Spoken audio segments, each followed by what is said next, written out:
Tady ten bunkr jsem dělal 2 hodiny a 30 minut. Za jeden den.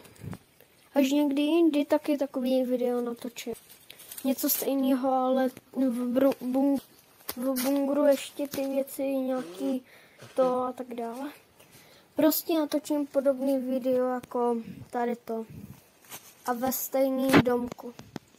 Vykopal se tam díru a tak dále. Postavil se tam dům. Až pak postavím tu zahradu a tak dále. A jako kdybych přežil 3 dny, takže doopravdy je to 2 hodiny a půl. Až v příštím díle něco vylepším a tak dále teda. Jestli to video bude mít 100 zhlédnutí, tak vytvořím další bunkru na stejném místě.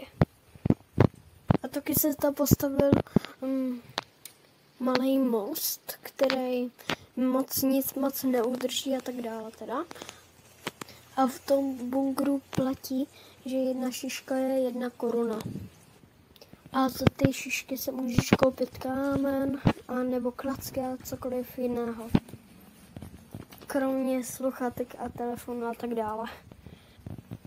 Tak čau, nezapomeň dát like a odběr a tak čau.